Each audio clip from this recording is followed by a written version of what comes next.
Graça e paz, meu nome é Adriano Palomares, eu venho mais uma vez, através deste vídeo, responder a mais um membro da sã doutrina espiritual do sétimo dia, cujo deixou um comentário em meu testemunho.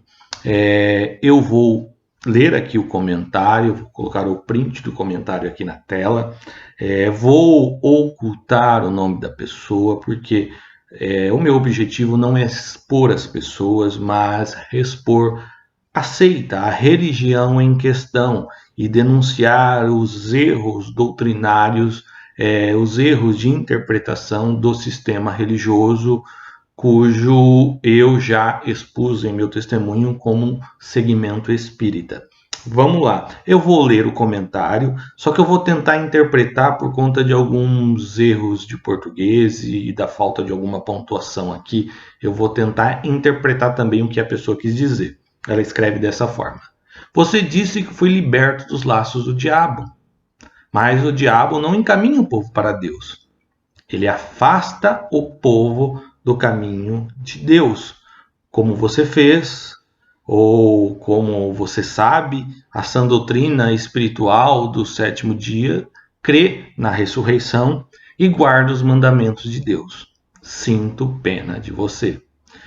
O que eu entendi é que essa pessoa declara aqui a sã doutrina ser o caminho de Deus e o povo da sã doutrina ser o povo de Deus, e que a sã doutrina crê na ressurreição e guarda os mandamentos, por isso é o povo de Deus. E o fato de eu sair da sã doutrina, isso sim, para essa pessoa, foi uma obra do diabo. E não ao contrário, como eu declaro em meu testemunho, que fui liberto dos laços do diabo. Isso é o que eu entendi no comentário dessa pessoa. Como falta aqui alguma pontuação e alguma correção na ortografia, então é isso que eu entendi. Se não foi isso que eu entendi, a pessoa pode se manifestar aqui que eu respondo novamente esse vídeo. Bom, eu disse sim que fui liberto dos laços do diabo quando recebi a Jesus na minha vida e me desliguei do sistema religioso sã doutrina espiritual do sétimo dia. Sim, e eu continuo afirmando que fui liberto dos laços do diabo. A Bíblia diz em João 8,44 que o diabo é o pai da mentira. É uma das fortes características de seitas é ser como Deus, é parecer Deus e é proporcionar às pessoas as mesmas coisas que Deus proporciona. Se a gente fizer um lembrete ao analisar as escrituras, a queda veio, ou seja, o pecado entrou no homem a partir de uma proposta do diabo para que o homem se parecesse com Deus, tivesse o mesmo conhecimento de Deus. E no decorrer da história, o pecado, até a idolatria, os surgimentos de novos segmentos religiosos acontece porque o diabo tem feito propostas ao ser humano em se parecer como Deus e eles têm aceitado. Seja através de um sistema de revelação extrabíblica, seja através de a ideia de uma pessoa isolada, de um líder, em que ele se posiciona com características que só Deus proporciona e as pessoas aceitam aquela ideia, e assim começam a surgir as seitas.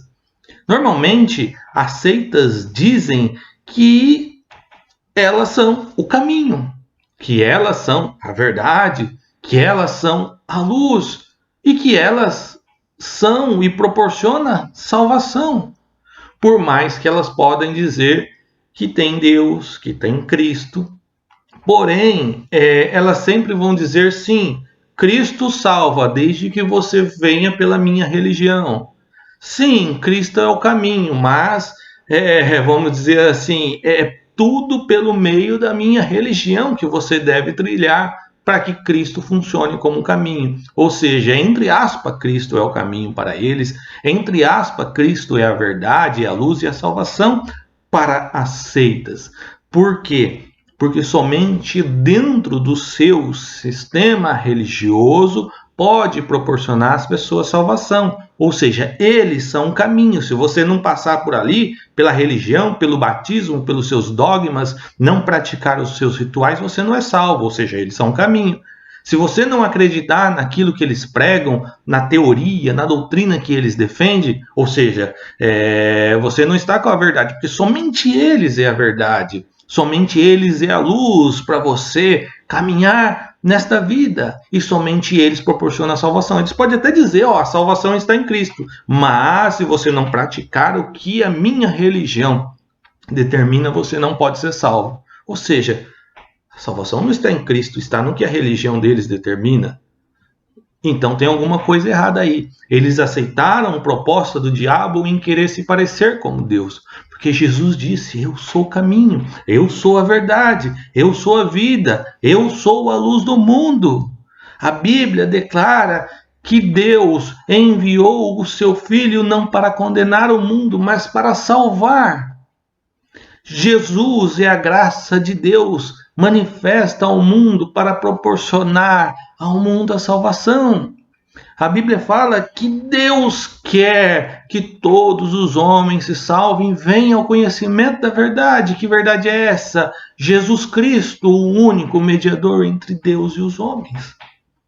Esta é a proposta bíblica, que o caminho é Jesus, a verdade é Jesus, a luz é Jesus e a salvação é Jesus. E aí você diz que essas características que pertencem a Deus está na sua religião e você quer que eu aceite essa mentira?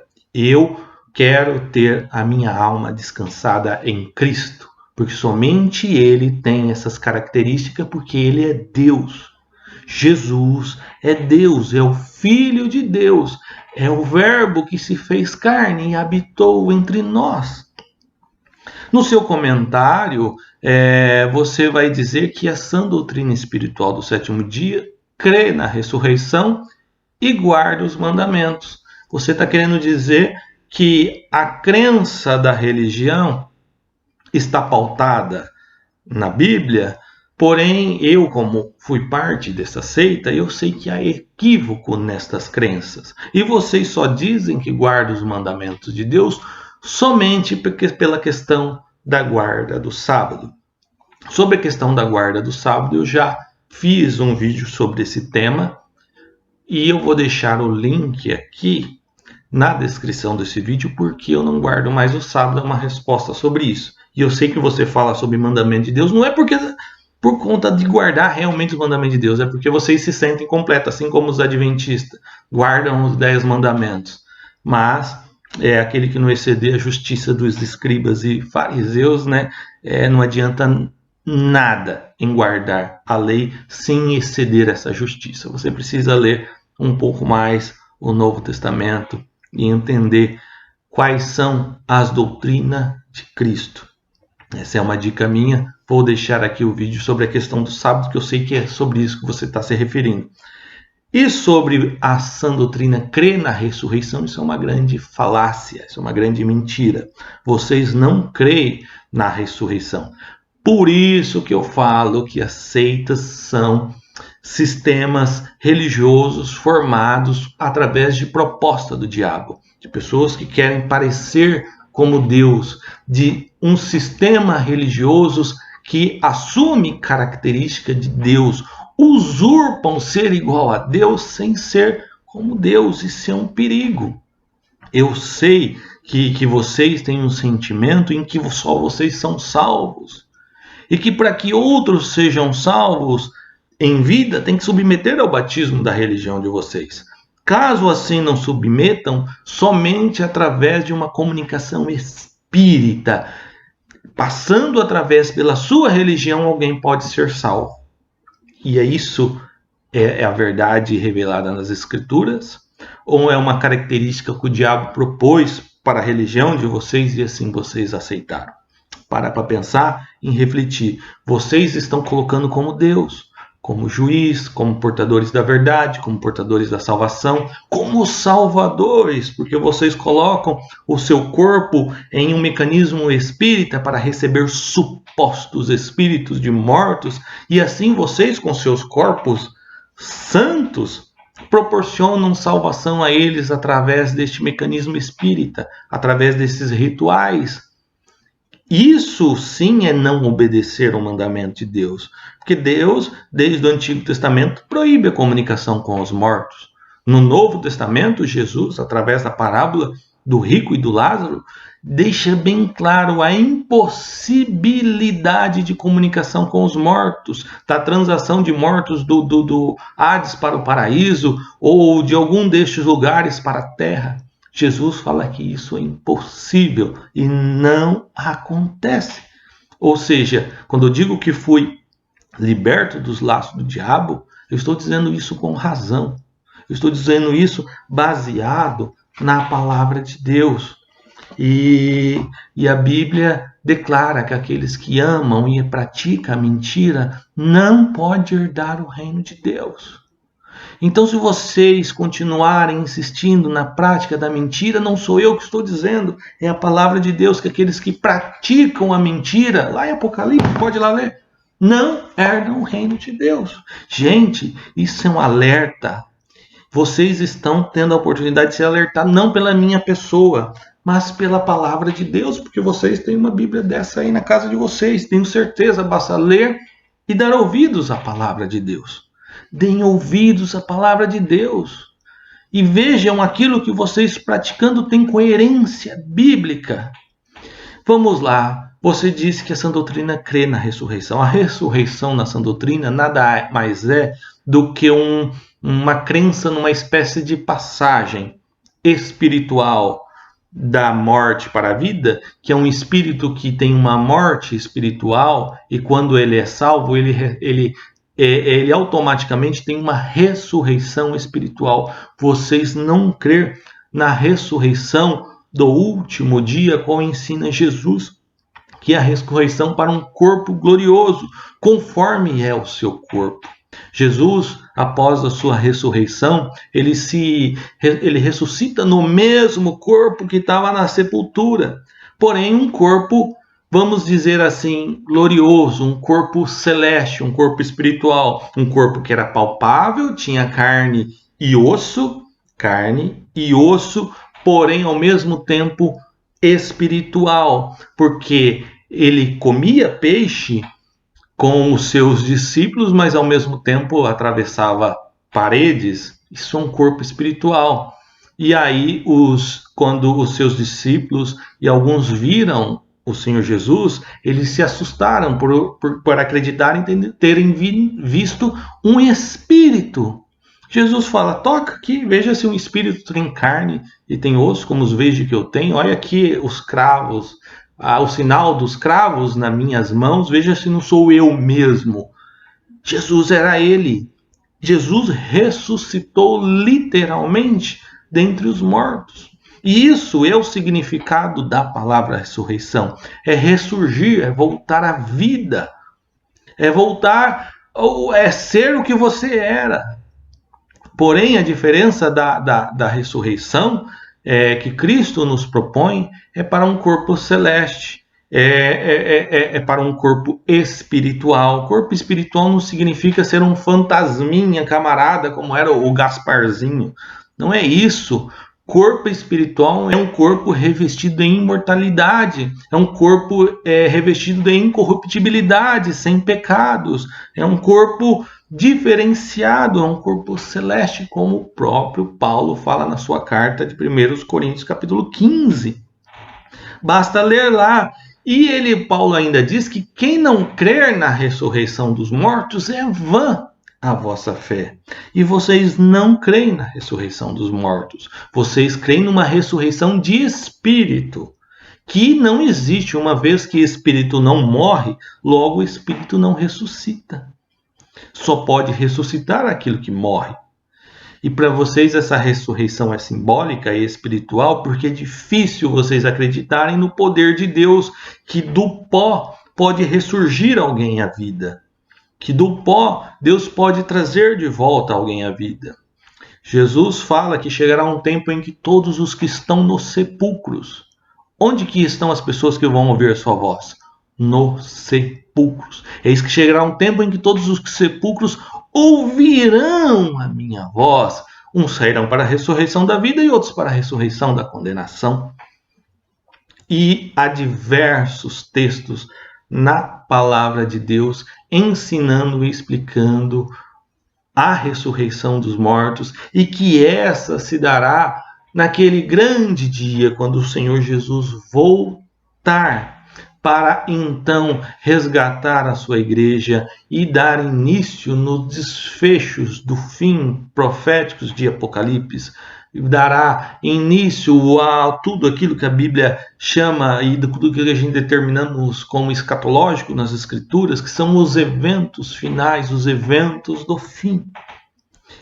Então, quando vocês dizem que esta ressurreição proposta por Cristo a nós já está acontecendo no ato da morte de uma forma espiritual, a Bíblia diz que vocês desviaram das verdades e que vocês pervertem a fé de alguns. É isso aí. Olha lá em 2 Timóteo, no capítulo 2, verso 18, diz assim: os quais se desviaram da verdade, dizendo que a ressurreição era já feita, e perverteram a fé de alguns. Ou seja, quando Paulo escreveu esse texto, Jesus já havia morrido, ressuscitado, já estava na glória, à destra do Pai, e nesse período de tempo muitas pessoas já haviam morrido. Ou seja, se essa teoria de que a ressurreição é um mecanismo espiritual que acontece todos os dias quando alguém salvo morre, então Paulo não poderia escrever isso para aqueles que falam que a ressurreição já é feita. Então Paulo diz que aqueles que estão declarando que a ressurreição já é feita desviaram-se da verdade e pervertem a fé. E vocês pregam isso, vocês ensinam isso e vocês não creem na ressurreição do corpo daquele grande dia. Vocês podem colocar aí as suas falta de fé por não crer que um corpo que está no pó pode voltar a viver. Daniel fala, não vou lembrar exatamente o capítulo, versículo, mas num texto de Daniel fala que aqueles que estão no pó da terra vão ressurgir para a vida, um para a salvação, outra para a vergonha e desprezo. Daniel fala que é do pó, ou seja, ainda que o seu corpo vire pó, vire cinza, da mesma maneira que Deus tem o poder para criar a partir do pó, Ele pode nos fazer ressurgir a partir do pó. Então, quanto a isso, a nossa fé nele é pautada naquilo que ele ensina na Bíblia Sagrada e nós cremos nessa verdade porque isso Cristo viveu. Cristo veio, submeteu a um corpo humano, submeteu-se a sofrer por nós e como nós, morreu por nós, foi sepultado como nós e por nós, mas ele ressuscitou e venceu a morte e triunfou sobre ela. E essa é a nossa esperança, que aquilo que Cristo venceu, que foi a morte, Cristo nos propõe para que também nós sejamos vitoriosos. Nós só precisamos acreditar, crer que nele e ele foi feito a primícia dos que dormem, a primícia dos que estavam mortos, que até então Cristo inaugura a ressurreição e nos faz uma promessa que um dia ele vai voltar e vai retornar. E aqueles que morreram em Cristo ressuscitarão primeiro. Nós, se por acaso estivermos vivos, ou se assim, que creio em Deus, que assim seja, nós estivermos vivos no momento que Jesus voltar, nós seremos arrebatados. Como Paulo diz, nosso corpo será transformado. Os que estão no pó da terra ressuscitam. Aqueles que estiverem vivos, mediante o retorno glorioso de Jesus, têm o seu corpo transformado conforme o corpo glorioso do Senhor. Alguns podem dizer: mas a própria Bíblia diz que a carne e o sangue não podem herdar o reino de Deus. É claro que não pode. A carne e o sangue contaminado pelo pecado não pode. A carne e o sangue corruptível, imortal, não pode.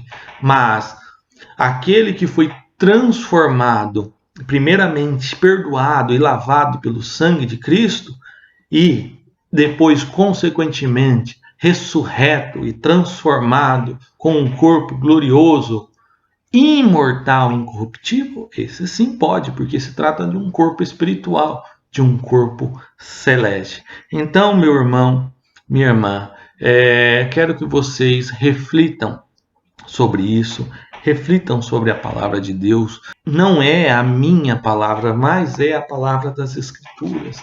É a palavra de Deus. Se vocês não crerem nisso, vocês não estão crendo na verdade. O diabo é o pai da mentira e as seitas se colocam querendo parecer Deus. Parecer com Deus é proposta do diabo desde o Éden, desde a queda. E muitos grupos, há muitos ajuntamentos, há muitas seitas, há muitas religiões que querem a característica de Deus, querem parecer com Deus, querem proporcionar às pessoas a salvação, dizendo que em si mesma está o caminho, está a verdade, está a luz do mundo. E isso faz com que elas não entrem no reino de Deus e nem deixem os outros entrar. Preste atenção que Jesus disse para os religiosos na época: vocês não entram no reino e não deixam os outros entrar. Veja o quão forte é isso, vocês. E hoje, os líderes de seitas, aqueles que manipulam a mente das pessoas, aqueles que se dizem os pregadores lá dentro do sistema da seita, que sejam lá os médiuns, os sacerdotes, seja lá o nome que vocês dão, os líderes, as pessoas que se dizem mais conhecedoras, aquelas que sustentam o sistema sectário de pé, Jesus fala para essas pessoas que elas não entram no reino de Deus e nem deixam os outros entrar. Aqui vai o meu alerta para você que é membro da seita a qual fiz parte e é membro de qualquer outra seita. Jesus está voltando. E ele vai vir para buscar a sua igreja. A sua igreja não é igreja A, não é igreja B, não é igreja C, não é igreja D. E muito menos a seita que você faz parte. A igreja de Cristo é todos aqueles que entregaram a sua vida a Ele, como Ele sendo o caminho, como Ele sendo a verdade, e como Ele sendo a luz, e como Ele sendo a salvação. Pense nisso. Deus te abençoe.